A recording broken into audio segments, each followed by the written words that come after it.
They told us the humans were monsters. Not in the way a predator is a monster, no. Predators kill because they must to feed, to survive. Humans were something else entirely.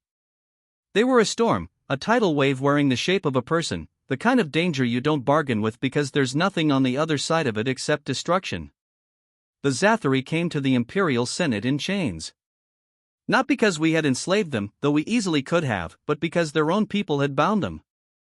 They had fought their way across half the galaxy to give us a message, and their leaders had tried to stop them. I remember the moment they were dragged before the Emperor. "Do not send your fleets to Earth," the eldest one said, his voice rough with age and fear. "It is not a world. It is a weapon." His companion leaned forward, tendrils shaking. We did not listen when others told us. Now we are the last. The Senate chamber rippled with laughter. Earth was small. Primitive. Barely even charted in our archives. What threat could it possibly pose to the Empire? The Emperor himself stood, the gold of his armor glittering in the light. "Old ghosts speak of old dangers," he said, his voice carrying across the chamber. "We are not afraid of myths." The Zathari begged. They spoke of fleets vanishing without a trace, of colonies burned to glass, of machines older than the Empire itself waking beneath Earth's oceans. Their words only stoked the Senate's arrogance. The order was given. The Imperial fleet would claim Earth. The first armada went in proud. 50 warships, each one capable of reducing a continent to rubble. The journey was uneventful. When they reached Earth's orbit, they found nothing. No fleets. No defense satellites. No transmissions. Just a silent blue marble, turning slowly in the black. They sent shuttles to the surface. No resistance. Cities stood empty, overgrown. Wildlife roamed through streets where no human walked. The fleet commander reported back to the Emperor, "It is abandoned. The humans are gone." And then the trap closed. It began with a shimmer, faint distortions around the curve of the moon. At first, the sensors thought it was a gravitational anomaly. Then the anomaly unfolded. Ships emerged. Not Imperial ships. Not any design known to the galaxy. They were black, featureless, moving like predators through deep water. The first wave hit the Imperial fleet without warning. No energy weapons, just kinetic slugs, moving so fast they turned warships into vapor. A single human missile could gut a destroyer. The fleet tried to retreat. That was when the oceans boiled. From beneath the waves, more vessels rose, sleek, angular things that ignored gravity as though it were a suggestion. Some were small, darting between capital ships and punching holes through their hulls. Others were enormous, eclipsing the Imperial dreadnoughts, firing weapons that bent space itself. The humans didn't broadcast demands. They didn't answer hails. They just killed. By the time the second Imperial fleet arrived as reinforcements, the first was gone. No wreckage. No escape pods. Nothing but silence and an empty orbit. The second fleet never made it into formation. The human ships tore through them before they could even align their shields. Some vessels simply vanished one moment there, the next replaced by a flash of white light and a hole in space. I was part of the third fleet. We were ordered to proceed with extreme caution. Recon ships were sent ahead, cloaked, scanning for any trace of the humans. We found the wreckage of the second fleet, or what was left of it. Most of it was still in formation, frozen in the positions they'd held when the attack hit. No bodies. No power. Just hulks drifting in silence. It was then that the humans spoke. The voice came through every comm channel at once, crisp and clear. No distortion. No static. Humanity acknowledges your arrival. You have violated our quarantine zone. You will not be leaving. I had heard human language before, in old records. It sounded different live. More real. Our admiral demanded to speak to their commander. There was a pause. Then the voice returned. We have no commanders. We are united. What followed wasn't a battle. Battles have two sides. This was a culling. They came from everywhere, from behind asteroids, from the shadow of the moon, from deep inside the planet's gravity well. They moved in coordinated silence, their ships weaving between each other in patterns our sensors couldn't predict. We fired everything we had. Shields failed. Hulls tore apart. Our weapons hit nothing but empty space or holographic decoys. I saw an Imperial carrier, the Glorious Dawn, take a direct hit from a human railgun. The slug passed through it in less than a second. The front half of the ship was gone before the rear half even realized it had been destroyed. Our flagship tried to retreat using its jump drive. It never activated. The humans had shut it down remotely. They had been waiting. Not for hours. Not for days. For centuries. Every move we made, they had anticipated. Every tactic, they had countered before we even tried it. When my own ship was crippled, I thought I was about to die. Instead, the humans boarded us. They didn't look like monsters. They looked ordinary. But their eyes were cold. They walked our corridors like they already owned them. One of them stopped in front of me, his weapon steady, and spoke in that calm, clear voice. Your empire was warned. This is the consequence of arrogance. They didn't kill us. Not then. They took our ship, the Imperial Valor, and vanished into the void with it. I don't know where they went. I don't think I want to. When I returned, one of only a handful who did, I went before the Senate to tell them what happened. The Emperor listened in silence. And then he ordered the Fourth Fleet to Earth. I did not go. Some say the Fourth Fleet made contact. Others say they never arrived. All I know is that no Imperial vessel has returned from that blue planet since. The Zathari were right. Earth isn't a world. It's a weapon. And it's still waiting. I was there the day the warning came. The Grand Hall of the Imperial Court was a place of power and arrogance, a cathedral of glass and steel where decisions were made that shaped entire star systems. I had stood there many times, watching rulers weigh the lives of millions like pieces on a game board. But that day felt different from the start. They entered without fanfare, no guards, no banners, no ceremony. Just 3 alien figures draped in robes so old they looked ready to crumble to dust. They moved slowly, leaning on staffs carved from some kind of bone. One of them was so ancient that his skin had turned almost transparent, revealing the slow pulse of alien blood beneath. The court didn't rise to greet them. The Emperor didn't even stand. To most in that chamber, these beings were beneath notice, relics of a dying race that had long ago surrendered its place in the galaxy. But their eyes held the weight of centuries. They spoke through a translator drone, its voice eerily flat. Do not go to Earth, the eldest one said. It will destroy you. A ripple of amusement ran through the court. Some chuckled openly. Others glanced at each other with smirks, already dismissing the words as superstition. The Emperor leaned back on his throne. Destroy us? It is an unclaimed backwater. We've seen the scans. Primitive infrastructure. No active fleets. Barely even in the archives.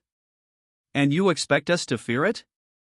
The second alien stepped forward, his voice a rasp like dry leaves.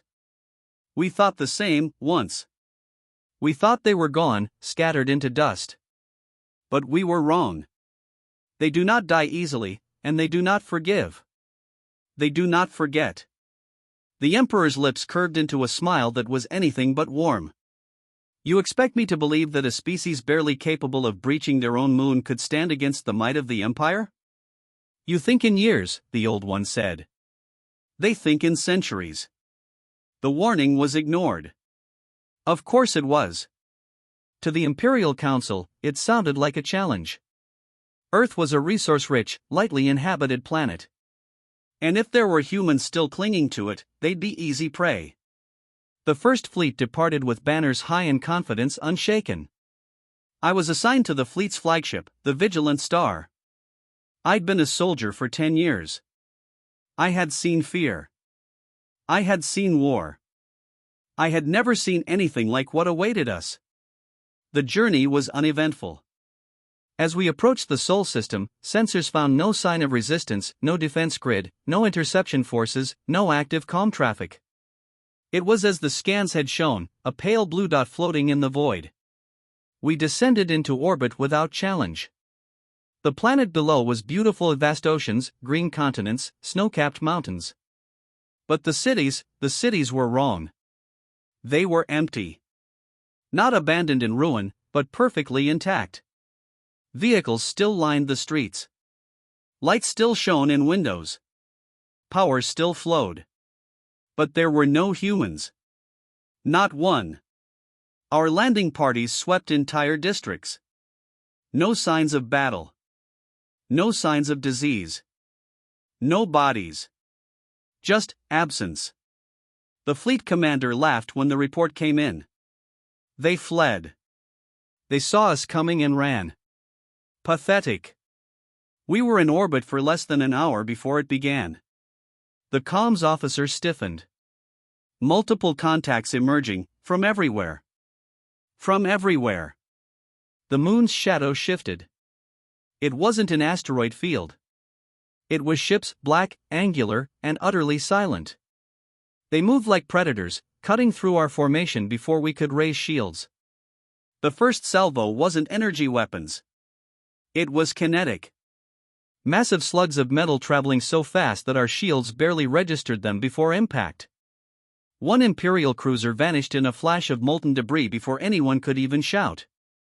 Then they spoke. The voice came through every channel, every frequency. Calm.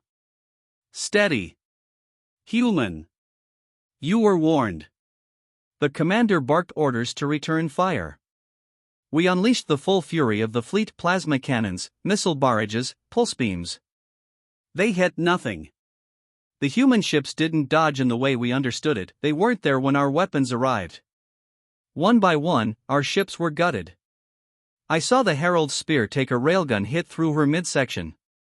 The slug didn't just pierce her, it split her in half. Both pieces drifted away, venting fire and bodies into space. We tried to retreat, but our jump drives failed. Sabotaged remotely. They had shut down our engines before we even realized they were there. The humans didn't board us right away. They let us drift. Hours passed in silence, broken only by the groans of the wounded and the slow, hopeless chatter of our failing systems. Then they came. Their boarding craft were small, precise, attaching to our hull with surgical efficiency. They moved through our corridors without hesitation, clearing rooms before we even knew they had arrived. They didn't kill indiscriminately. They didn't shout or threaten.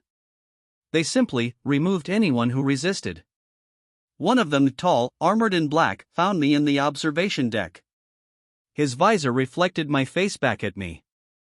"You shouldn't have come," he said. "The last ones didn't listen either." "Last ones?" I asked. My voice shook more than I wanted. "An empire before yours," he said. "And another before that. All thought they could claim Earth. None remain." He didn't explain what happened to them. I didn't need him to. When it was over, the humans took our ships. Not the crews, just the ships. The survivors, few as we were dropped in escape pods and pushed toward the nearest habitable system. It took weeks to limp home. When we returned, the Senate demanded answers. I told them the truth, every word of it. The Emperor sat in silence for a long time after I finished. Then he dismissed me.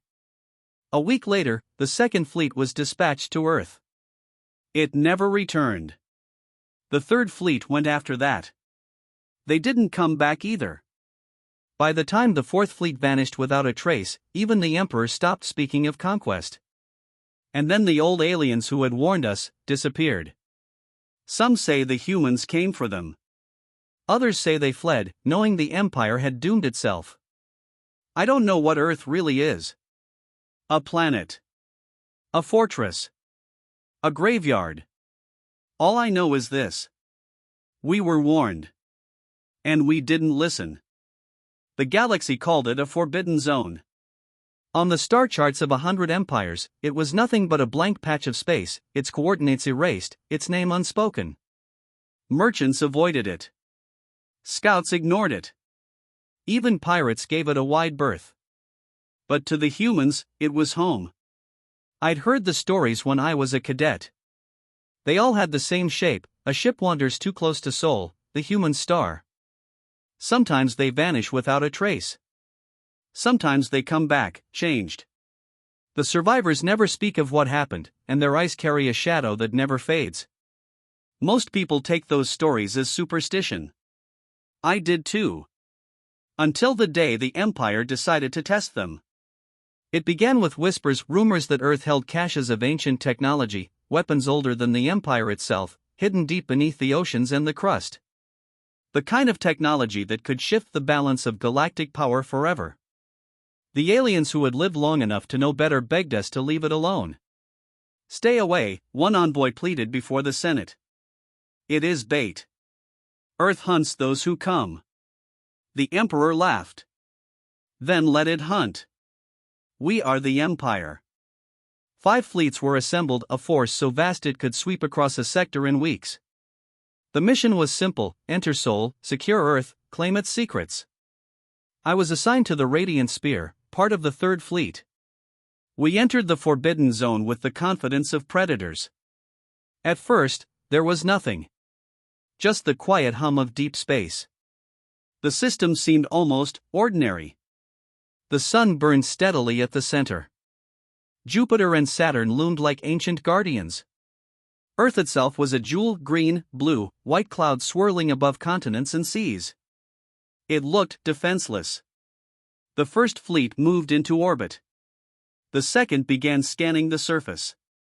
The 3rd, my fleet, hung back, watching for any sign of trouble.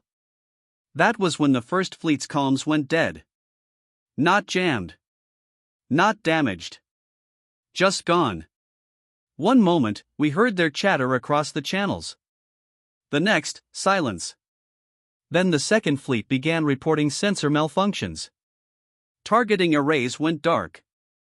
Navigation froze. Ships drifted out of formation. And then, we saw them.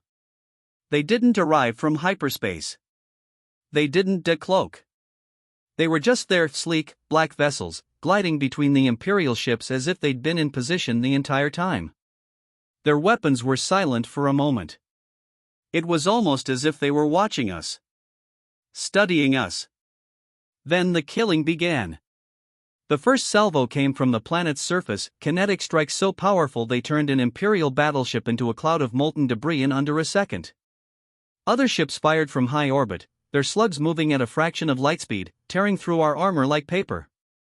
The 1st Fleet broke instantly. Ships scattered, some trying to flee, others trying to regroup. The human vessels didn't chase. They didn't need to. Every escape vector was already blocked. Our fleet commander ordered a retreat. That was when we discovered the truth. We weren't trapped by a blockade. We were trapped by the system itself. The jump drives failed first. Not damaged, simply offline. Every diagnostic said they were functioning perfectly, but they wouldn't respond. Then our life support readings flickered. Oxygen levels held steady, but the sensors insisted there was something else in the air. Something faint. Something human. The crew began to panic. I could hear whispers over the comms, some swearing they saw human figures in the corridors. Others claimed they heard footsteps behind them when the ship was empty. One of our destroyers, the Iron Dawn, turned its guns on the rest of the fleet without warning. It fired 3 salvos before self-destructing. There was no distress signal. No explanation. The captain of the Radiant Spear tried to re-establish contact with the humans. He broadcast on every frequency, sent formal challenges, even offered terms. The humans answered once. Just once. The voice was calm. Measured. Almost kind. You came here of your own will. We will not let you leave. Earth must feed. That was when I understood. Earth wasn't defending itself. It was hunting. The humans didn't just destroy fleets. They lured them in. The stories, the rumors, the whispers, they weren't warnings. They were bait. Carefully planted seeds, designed to spark curiosity, greed, and arrogance. They wanted us here. The trap closed tighter. The black ships moved in unison, herding us toward low orbit. Below, the oceans roiled. Massive structures rose from the waves, towers bristling with weapons, gleaming in the sunlight. From those towers came swarms of smaller craft, darting between our ships like insects, attaching to hulls, burrowing inside. One by one, our systems went dark. I saw the Sunbreaker, the largest battleship in the fleet, vanish in an instant, swallowed by a shimmering distortion that appeared for less than a heartbeat. No debris. No explosion. Just gone. My ship was taken intact. They didn't board like invaders. They boarded like owners returning home. The humans moved through the corridors without fear, without hesitation. Their armor was black and seamless, their weapons silent. One of them found me on the bridge. His face was uncovered, pale skin, sharp eyes, an expression that was neither cruel nor merciful. "You shouldn't have come," he said simply. "Why?" I asked, though I already knew the answer. "Because now," he said, "you can't leave." I don't remember what happened after that. When I woke, I was in an escape pod drifting far from Seoul. My ship was gone. My fleet was gone. I wasn't alone. There were other pods, hundreds of them, drifting toward the outer systems. All carried survivors from different ships. But we didn't speak to each other. Something in our eyes told us we'd all seen the same thing. When I returned to Imperial space, the Senate demanded a report. I told them the truth. They didn't believe me. The Emperor sent a 6th fleet to Earth. Then a 7th. Then an 8th. None returned. Now the Forbidden Zone is larger than ever. The coordinates to Seoul are erased from every chart. The Emperor has ordered death for anyone who speaks of Earth. But I speak of it still. Quietly. In shadows. Because the truth matters, even if no one will believe it. Earth is not a world. It is not even a fortress. It is a living trap. And it is still hungry.